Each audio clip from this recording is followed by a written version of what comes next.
இன்றைக்கு நாம் தியானிக்க இருக்கிற வசனம் புலம்பல் 3ஆம் அதிகாரம் 22வது வசனம்.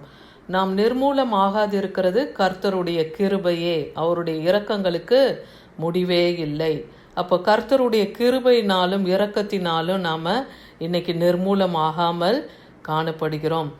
சங்கீதம் 86:15 சொல்லுது, ஆனாலும் ஆண்டவரே நீர் மன உருக்கமும் இரக்கமும் நீடிய பொறுமையும் பூரண கிருபையும் சத்தியம் உள்ள தேவன் இரக்கம் உள்ளவராக இருக்கிறதுனால தான் நம்முடைய அக்கிரமங்களை எல்லாம் மன்னித்து நாம் நிர்மூலம் ஆகாதபடிக்கு அவருடைய கிருபையினாலே நம்மை காக்கிறார். கிருபை யாருக்கு தராரு?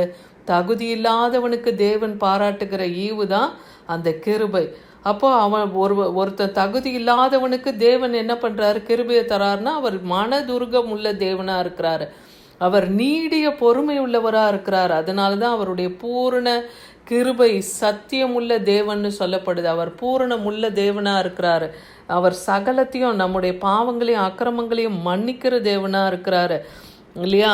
லூக்கா 1ஆம் அதிகாரம் 50வது வசனத்துல பாருங்க, அவருடைய இரக்கம் அவருக்கு பயந்தவர்களுக்கு தலைமுறைக்கும் உள்ளது. அப்போ கர்த்தருக்கு பயப்படுகிற பயம் நமக்குள்ள இருக்கும்னா தேவனுடைய இரக்கத்தை நாம் பெற்றுக்கொள்ள முடியும். அவர் கிருபை நம்மை காக்கும், அது நம்முடைய தலைமுறைக்கும் காக்கும் இல்லையா? நம்மோடு தேவன் உடன்படிக்கை பண்றாருன்னா அந்த நித்திய உடன்படிக்கை அவர் காக்க வல்லமுள்ள தேவன்.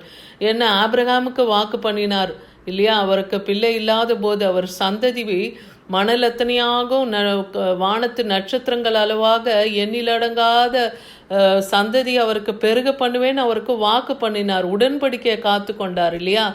ஈசாக்குக்கும் யாக்கோபுக்கும் தேவன் அந்த உடன்படிக்கையை காத்து நின்றார். இஸ்ரவேல் ஜனங்களுக்கு அந்த உடன்படிக்கையை அவர் கொடுத்தார். இதெல்லாம் எதன் மூலமாக கொடுக்கிறார்? அவர் கிருபையினாலே அதை கொடுத்தார் இல்லையா?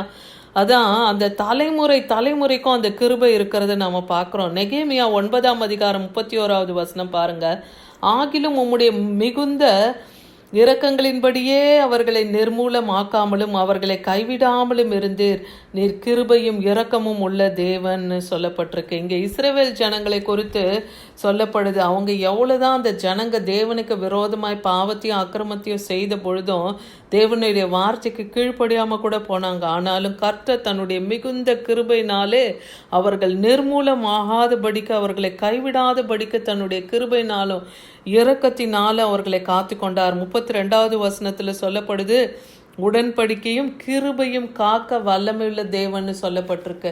அப்ப தேவன் ஒருத்தருக்கு உடன்படிக்கை பண்ணிட்டார், வாக்குத்தத்தம் கொடுத்துட்டாருன்னா தேவன் அதை நிச்சயமாக நிறைவேற்றுவார் இல்லையா? அவர் உடன்படிக்கையை காக்கிற தேவன். அது தலைமுறைக்கும் அந்த உடன்படிக்கை காக்கப்படும்.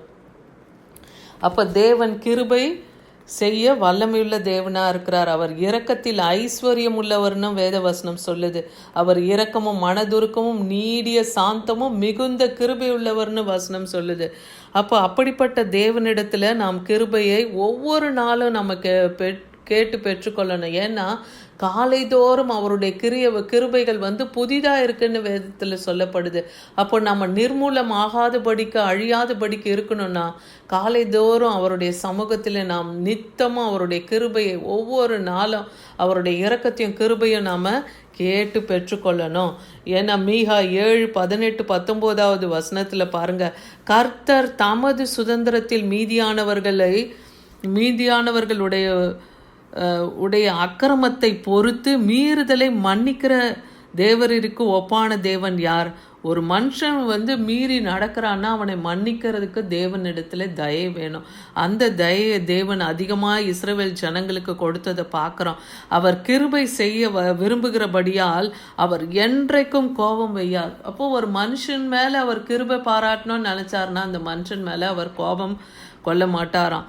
ஏன்னா அடுத்த வசனத்துல பாருங்க, அவர் நம்மேல் இறங்குவார், நம்முடைய அக்கிரமங்களை அடக்கி நம்முடைய பாவங்களை எல்லாம் சமுத்திரத்தின் ஆழங்களிலே போட்டு விடுவார். கர்த்தர் என்ன பண்ணுவாரா? நம்முடைய பாவங்களை சமுத்திரத்தின் ஆழத்துல போடுறாரு. கிழக்குக்கும் மேற்குக்கும் தூரமாய் அந்த பாவங்களை அவர் போடுகிறாரு. அவர் முதுகுக்கு பின்பாக நம்முடைய பாவங்களை தூக்கி போடுகிறார். அப்ப பாவத்தை அவர் நினையாதவராக இருக்கிறார், பாவத்தை பாராத சுத்த கண்ணராக இருக்கிறார். அப்படிப்பட்ட தேவனிடத்துல நாம் கிருபையை பெற்றுக்கொள்ளணும் இல்லையா? அவரிடத்திலே மிகுந்த கிருபை இருக்கு. அந்த கிருபையை நாம் தினந்தோறும் கேட்டு பெற்றுக்கொள்ளணும். அதுக்காக துணிஞ்சு பாவம் செஞ்சுட்டு கிருபை கேட்கணும்னு இல்லை. பாவம் செய்தோமானால் நாம் அதுக்கான மன்னிப்பை கேட்டு தேவனிடத்தில் அந்த கிருபையை நாம் பெற்றுக்கொள்ளணும்.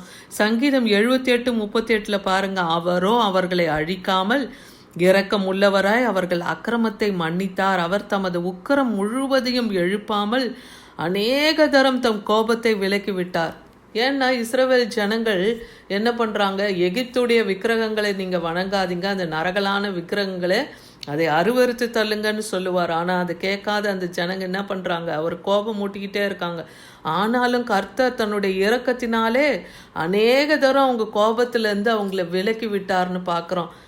சங்கீதம் 106:45 பாருங்க, அவர்களுக்காக தமது உடன்படிக்கையை நினைத்து தமது கிருபையின்படி அவர்களுக்கு மனஸ்தாபப்பட்டார்னு இருக்கு. அப்போ என்ன, ஆபிரகாமுக்கும் ஈசாக்குக்கும் யாக்கோபுக்கும் உடன்படிக்கை பண்ணினார் இல்லையா, நித்திய அந்த கானானை அவர்கள் சுதந்திரிப்பார்கள்னு. பாலும் தேனும் ஓடுகிற கானானை, எகிப்தில் அடிமைத்தனத்தில் அவங்க 400 வருஷமாக கிடந்தாங்க. அப்படிப்பட்டவர்களை அந்த எகிப்தின் அடிமைத்தனத்திலேருந்து தேவன் வெளியே கொண்டு வராரு இல்லையா. அவங்களை மீட்கும் பொருளாக அந்த கிருபையை அவங்களுக்கு காண்பித்தார், இரக்கத்தை காண்பித்தார். அதுதான் எசேக்கியேல் 20:8-9 பார்த்தீங்கன்னா, எசேக்கியேல் தீர்க்கதரிசி இடத்துல கர்த்தர் சொல்கிறாரு, அவர்களோ என் சொல்லை கேட்க மனதில்லாமல் எனக்கு விரோதமாக ரெண்டகம் பண்ணினார்கள். அவரவர் தங்கள் தங்கள் கண்களிலே நோக்கின அருவருப்புகளை எல்லாம் தள்ளி போடாமல் எகிப்தின் நரகலான விக்கிரகங்களை விடாமலும் இருந்தார்கள்னு வேதம் சொல்லுது. அவர்கள் எகிப்தின் நடுவிலே எனக்கு கோபத்தை மூட்டினார்கள்னு சொல்கிறாரு. அவர்களை தீர்த்து கொள்ளும்படி, என் கோபத்தை அவர்கள் மேலே நான் தீர்த்து கொள்ளும்படி என் உக்கிரத்தை அவர்கள் மேல் ஊற்றுவேன்னு அந்த வசனத்தில் சொல்கிறாரு. ஆனால் அடுத்த வசனத்தில் பாருங்க, நான் என்னை இவர்களுக்கு வெளிப்படுத்தி இவர்களுக்கு முன்பாக என் நாமம் பரிசுத்த குலைச்சல் ஆகாதபடிக்கு. அப்போ தேவன் தான் அவங்களை எகிப்திலிருந்து வழிநடத்தினார் இல்லையா. அவருடைய பரிசுத்த நாமம் என்ன, கர்த்தர் என்பது அவருடைய பரிசுத்த நாமம். சேனைகளின் கர்த்தர், அவர் பரிசுத்தர் பரிசுத்தர் என வேதத்தில் எழுதப்பட்டிருக்கு. அவர் நித்தமும் அப்படியாக தூதர்கள் மூலமாய் அவர் பரிசுத்தர் பரிசுத்தர் என அழைக்கப்பட்டு கொண்டிருக்கிறார் இல்லையா. அவர் பரிசுத்த நாம குலைச்சல் ஆகக்கூடாதபடிக்கு அவர்கள் மேலே தேவன் கிருபையை காண்பித்தார்னு பார்க்குறோம். அவர் என் நாமத்தின் நிமித்தம் அவர்கள் கிருபையை பெற்றார்கள்னு சொல்கிறார். அப்போ இன்றைக்கி கூட நாம் தேவனிடத்தில் கோபம் மூட்டுறவங்களா இருக்கமா, நம்முடைய அக்கிரமங்கள் தேவனுக்கு வேதனை தருதா. அப்போ இன்றைக்கி நாமும் தேவனிடத்தில் நம்மை தாழ்த்துவோம். ஏன்னா தேவனிடத்தில் நம்ம தாழ்த்தும் போது, கர்த்தருக்கு பயப்படும் போது, அப்போ தேவனுடைய இரக்கத்தையும் கிருபையும் நாம் பெற்றுக்கொள்ள முடியும். ஏன்னா கர்த்தருக்கு பயப்படுதல் ஞானத்தின் ஆரம்பம்னு வேதம் சொல்லுது. அப்போ நம்முடைய வாழ்க்கையில் நம் பாவங்களையும் அக்கிரமங்களையும் மன்னிக்கிற தேவனிடத்தில் நாம் மனம் திரும்புவோம். அவரிடத்தில் அவருடைய கிருபையினாலே இன்னைக்கும் நம்ம பிழைச்சிருக்கிறோம். நாம் நிர்மூலமாகாமல் இருப்பது அவர் கிருபைன்னு சொல்லப்பட்டிருக்குது.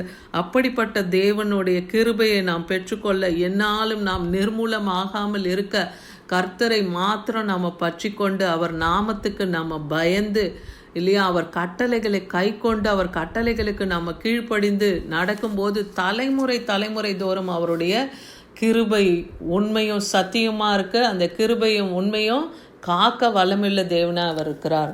ஆமேன்.